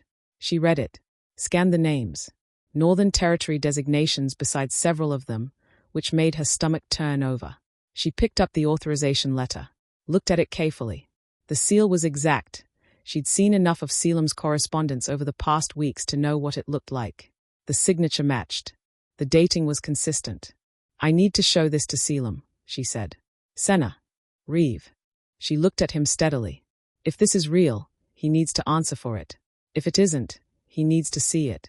Either way, I'm not making a decision in this room without him." She paused. "That's who I am now. That's how I work. Is that something you can accept?" He held her gaze for a long moment. Then something in him shifted, not surrender, but recalibration. "Bring him in," he said. Caelum read the documents standing at the table, with Senna beside him and Reeve across from them both, the lamp burning between them. She watched his face while he read, watched for the tells she'd learned, the tightening at the jaw that meant something had surprised him, the slight stillness that preceded careful thought. And through the bond, she watched what she couldn't see, the quality of his reaction, whether it carried the weight of recognition or the sharp edge of confronted guilt. What she felt was something she hadn't expected. Anger, immediate and hot, directed not at her, not at Reeve, outward. Followed by something older and heavier that took her a moment to identify. Grief. He set the letter down. "This signature is mine," he said. Her heart stopped. "This seal is mine." He touched the wax impression at the bottom of the letter. "This document is not." "You're saying it's forged," Reeve said flatly. "I'm saying this authorization never existed." Caelum looked up. His voice was controlled, but the anger she'd felt through the bond was fully present in his eyes. 8 years ago I ran an Eastern operation. It was voluntary, no conscription of neutral wolves, no high-casualty orders. I lost 3 men and I remember their names. A pause. Whoever created this document had access to authentic materials and knew what my signature looked like and knew the date and theater well enough to build something that would hold up to a quick inspection. "Or," Reeve said, "you're lying." "Yes," Caelum said. "That's the other option." "How does she know which one it is?" "She knows me," Caelum said simply. "That's not." "Reeve." Senna's voice was quiet. Both men looked at her. "Who gave you access to this room? To this specific section of the archive?" "I found it myself." "Who helped you navigate the system?" "The archive catalog is organized by a keep-specific classification that wouldn't be intuitive to an outsider. Someone must have helped you find your way around it." Reeve opened his mouth, closed it. "One of the senior archivists. She offered when she saw me searching, said she'd worked here for years and knew the system." "What did she look like?" He described her. Senna looked at Caelum. Something cold moved across his expression. "Myra Sandrath," he said. "She's been in the archive division for 11 years. She's also the sister of one of the Conservative Council members who has been formally opposed to the Neutral Territory Alliance since I first proposed it." Silence. Reeve sat down slowly, like his legs had made a unilateral decision. He looked at the documents spread across the table with an expression that Senna recognized as a man revising a story he believed completely. "She knew," he said. "She knew exactly what would work on me." She knew you loved your cousin and were frightened of losing her, Caelum said. His voice had lost its edge, not soft, exactly, but considered. She used that. That's not your failure. That's hers. Reeve looked at him. The look was long and complicated and still not trusting, but something in it had shifted. The specific hardness of a man who had been certain he was right, quietly examining whether certainty was still available. I want to see the real records, Reeve said finally. The actual Eastern operation. Casualty lists. Volunteer rosters. Everything. I'll have my records master pull them today, Caelum said. You can verify independently, cross-reference with whatever neutral territory records you have access to. Take as long as you need. And if they confirm what you're saying, then you'll know. Caelum paused. And if they don't, if I'm wrong or lying, then you'll know that too, and Senna deserves to know it. He looked at her as he said it, direct and undefended. That offer stands regardless of what it costs me. Reeve looked at him for a long time. Then he looked at Senna. You love him, he said. Not a question this time. Yes, she said. And you trust him. I trust what I feel, she said. And I trust what he's shown me. That's not the same as knowing everything. There'll be things we have to work through, things that are harder than either of us want. She held Reeve's gaze. But yes, I trust him. Reeve looked at the documents again. Then he gathered them carefully, stacked them, and placed them to one side. Show me the real records, he said to Caelum. And then we'll talk. That night, Caelum's senior commander brought the council's conservative faction in for an emergency session. Senna was not invited, which lasted approximately 6 minutes before she appeared in the doorway, and Caelum looked at her and then at his council with the particular expression of a man whose personal life had just walked into his professional one and he'd decided not to fight it.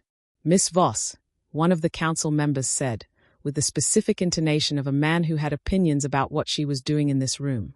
Counselor, she said, and sat down. Caelum did not tell her to leave. She noted that, filed it carefully alongside everything else she was building, everything she was learning about what this life would look like, the daily work of it, the friction and the navigation, the long, slow project of making something right out of something that had been complicated before it began. It was going to take years. She knew that. The neutral territory's restitution alone would be a years-long process. The rogue faction threat needed managing. The Conservative Council needed managing. Reeve needed time and evidence and probably a handful of conversations that hadn't happened yet. And she and Caelum, whatever they were, whatever name applied to two people who had come at each other from opposite directions with incompatible intentions and ended up here, they needed time too. Careful time. Honest time. The kind that built something real rather than just covering over the places that were still tender. But she was here. She had chosen to be here. And when Caelum glanced at her across the council table with that brief private look, the one that was just for her, that his public face never showed, she felt the bond warm in her chest like a coal-catching light, and thought, yes, this is right. This is where the work is. And I'm not leaving. Her wolf settled deep in her chest like it had found the ground it had been looking for. She turned back to the council meeting and began to pay attention. Chapter 8. The assassination attempt came on a Tuesday. Senna would remember that detail later. The specific mundaneness of it. The way catastrophe arrived on an ordinary morning when she'd been in the middle of an argument with Caelum's records master about the Northern Territory boundary documentation, and had been thinking about nothing more significant than whether she was going to win the argument or have to escalate it to Caelum, which she preferred not to do because he would find it amusing and she wasn't in the mood to be found amusing. She felt it before she heard it.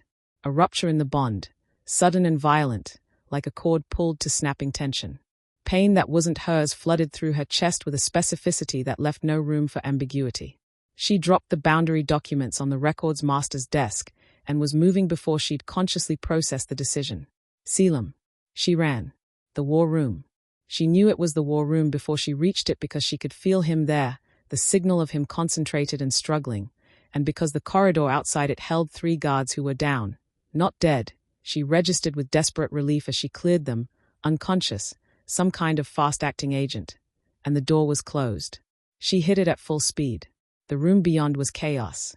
2 figures she didn't recognize, not keep staff, not council members, the 2 deliberate stillness of trained operatives in unfamiliar territory, were moving toward the far end of the room where Caelum stood braced against the tactical map table. He was upright. He was fighting. But she could see from the doorway that he was slowed, something in the way he was moving, the slight drag in his left side that wasn't injury but something else, something systemic. Drugged, she realized. Not fully, not enough to take him down, but enough to take the edge off reflexes that were the only thing keeping him functional against two people who had planned for this. The nearest operative turned toward the door. Senna didn't slow down. She'd spent 6 years hunting rogues through northern terrain. She'd trained every day since she was 12. She'd thrown the Alpha King in a training yard and he was faster than anyone she'd fought before. The operative who turned toward her was good, was genuinely, professionally good, and it still wasn't enough. She put him down in 11 seconds.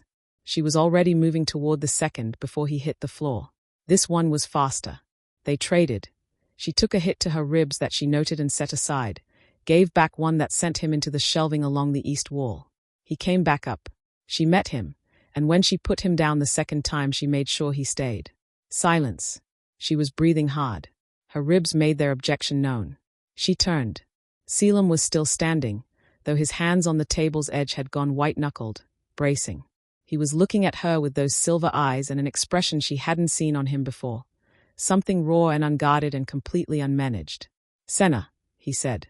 "Don't," she said. "Don't you dare say you're fine." "I wasn't going to." His voice was careful, slightly slurred at the edges. "I was going to say that was extraordinary." "Sit down." "I'm all right." "Caelum." She crossed to him. "Sit down." He Saturday. She pulled a chair up in front of him and took his face between her hands and looked at his eyes.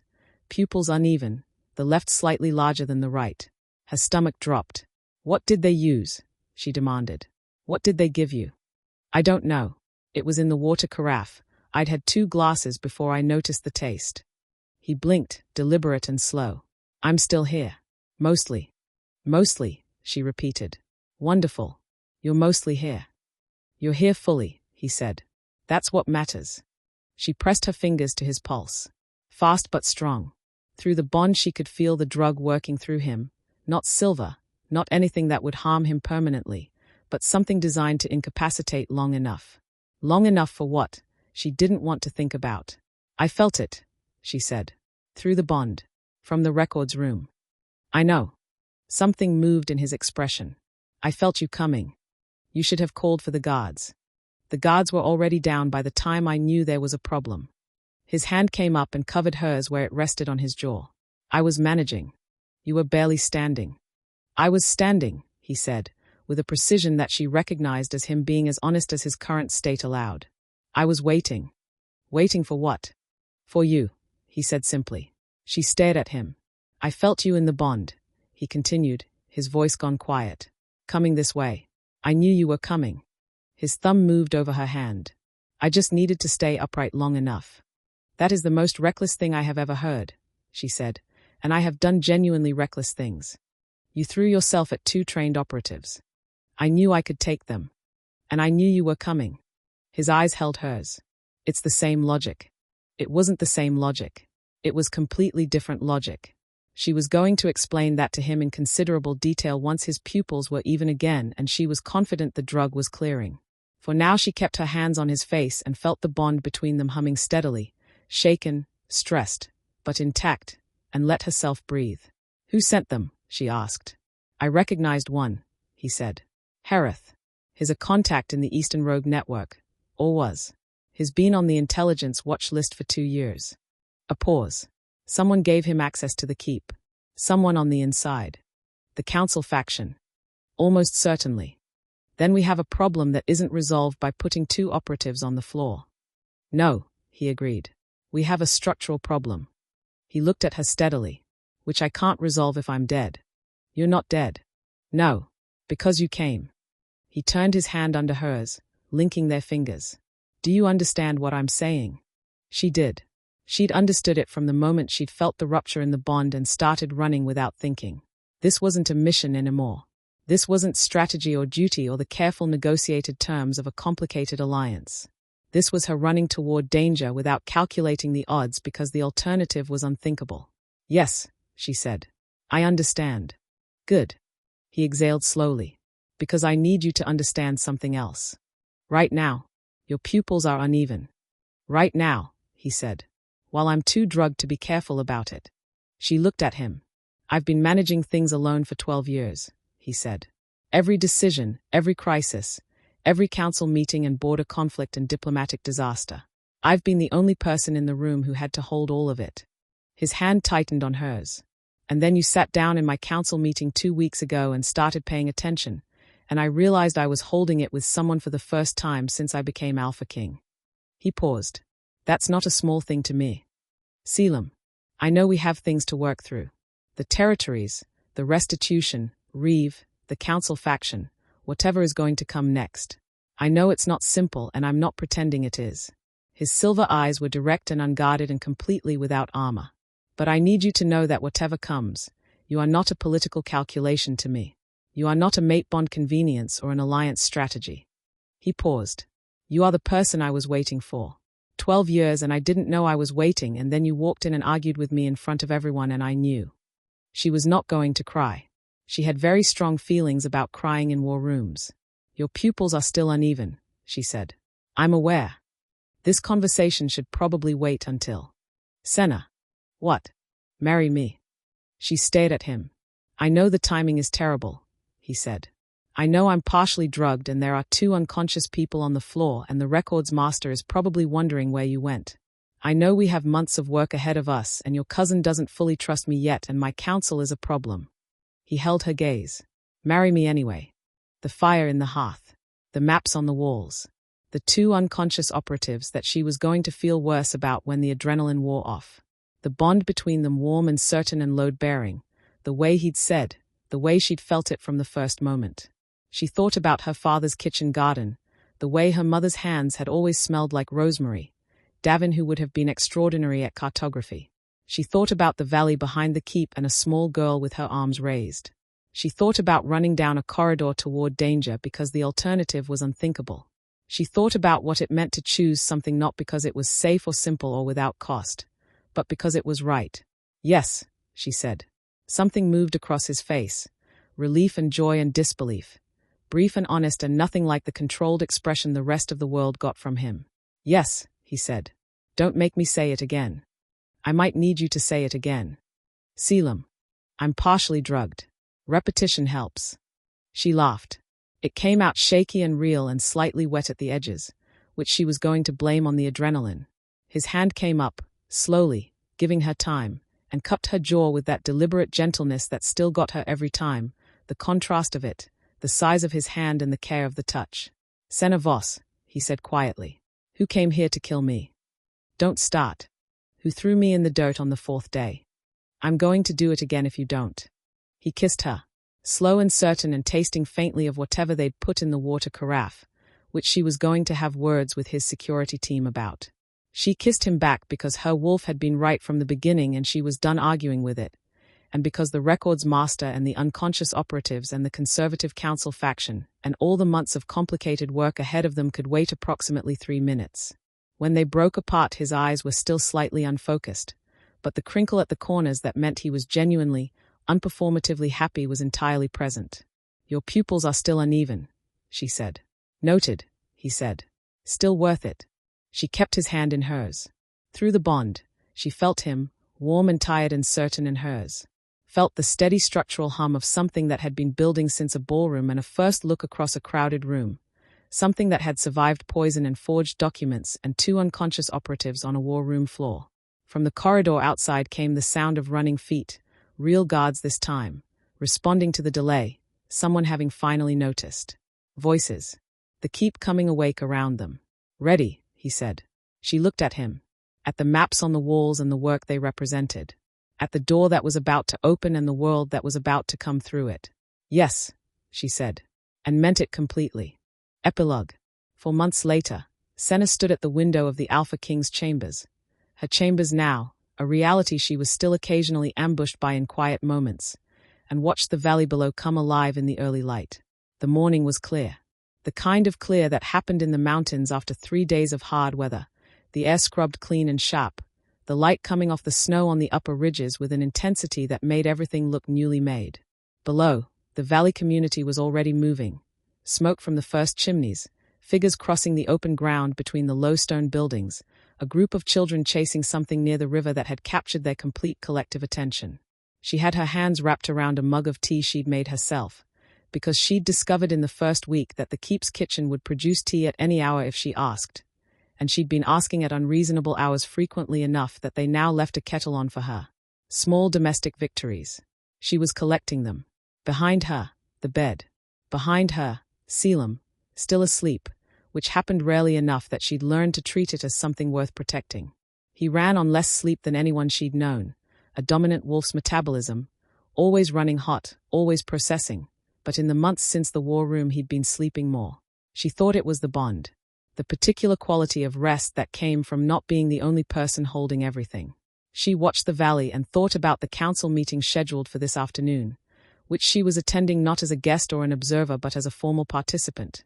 The Neutral Territories Restitution Framework was on the agenda, the third session of a negotiation that was going well enough to be tedious, which Caelum had told her was the best possible sign. Tedious means no one is panicking, he'd said. Panic is fast. Justice is slow. She'd written that down. She was keeping a record, not formal minutes, just her own notes, the habit of a woman who had grown up watching her father document everything and had understood too late what those records were worth. The bed shifted behind her. She heard him wake, that instant transition she'd memorized, sleep to presence, complete in a breath, and then the particular quality of silence that meant he was looking for her. Window, she said, without turning. A pause. Then the sound of him getting up, crossing the room.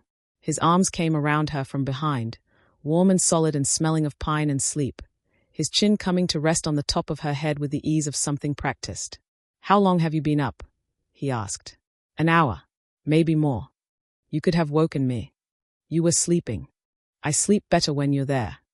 I know, she said. That's why I didn't wake you. She felt him smile against her hair. Through the bond, his morning state washed over her, unhurried, warm, the particular quality of his contentment that she still found startling sometimes, the sheer depth of it. 12 years of ruling alone and now this.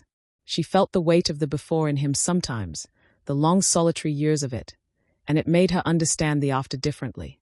The valley looks good this morning, he said. Clear after the storm. Marta told me yesterday that the Fenwick family is expanding their building. They are staying. Of course they are staying. She leaned back against him slightly. Where would they go? He turned his face into her hair.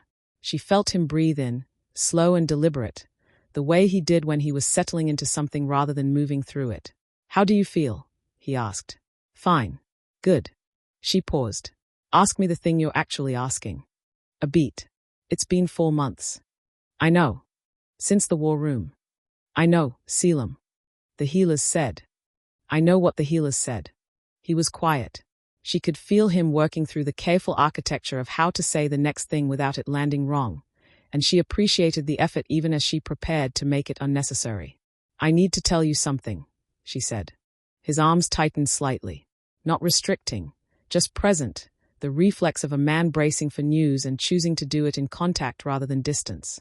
Tell me. She turned in his arms to face him.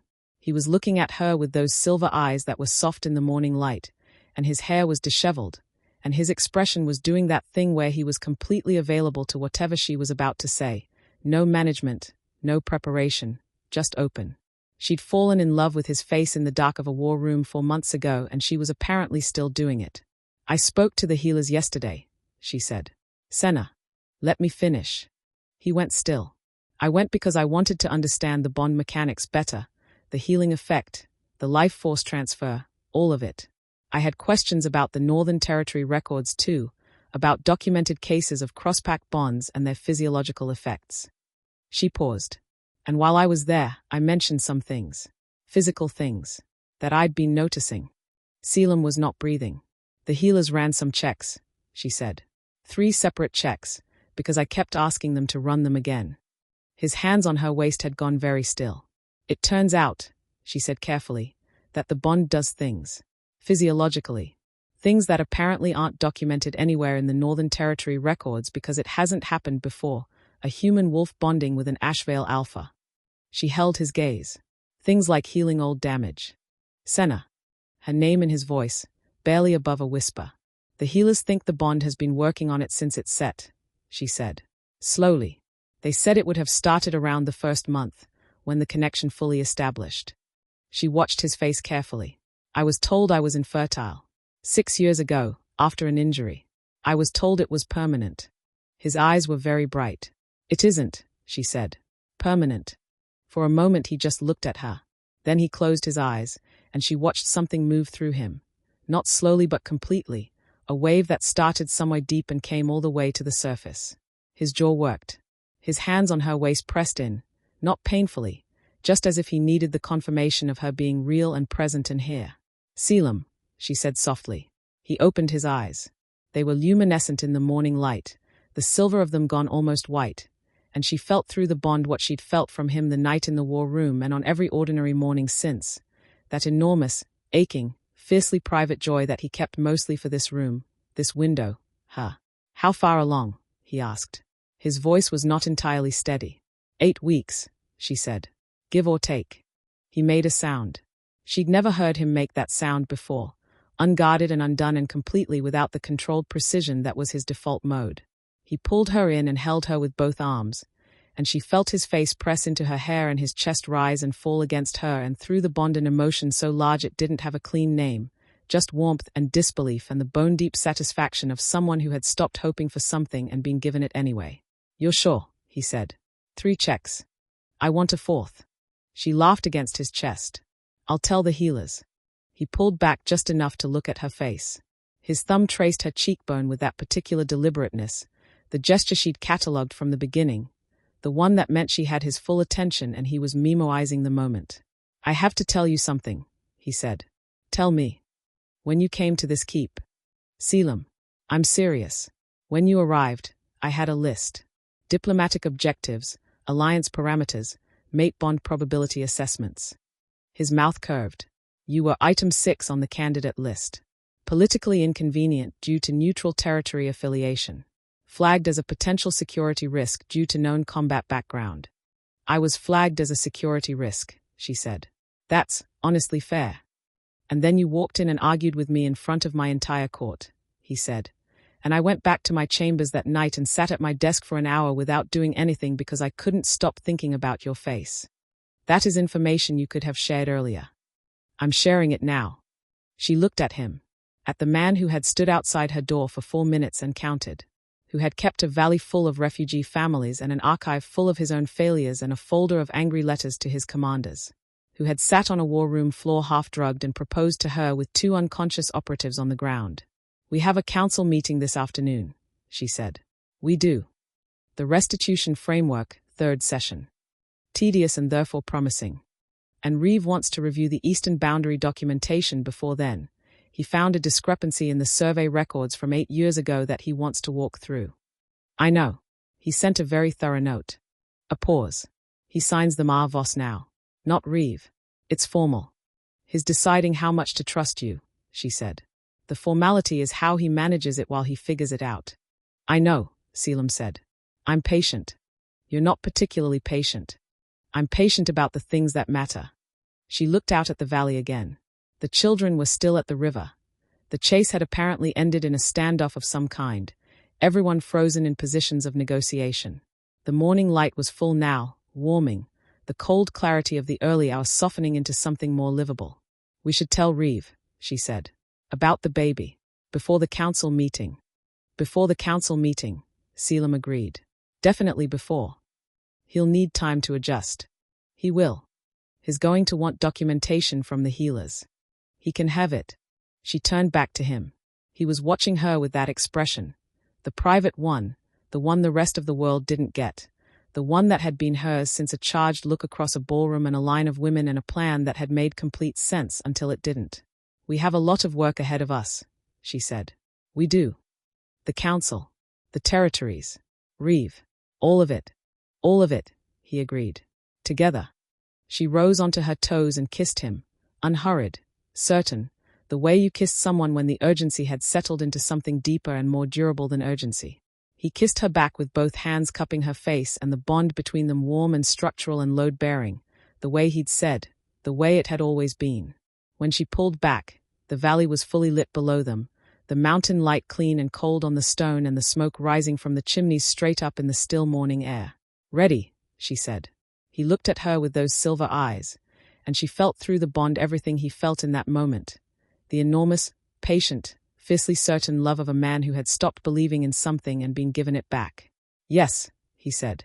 And somewhere in the valley below, a small girl ran toward the river with her arms wide open, and the morning held everything it was supposed to hold, and Senna Voss, who had come to Ashveil Keep to end something, stood at the window with her husband and thought about all the things that were only just beginning.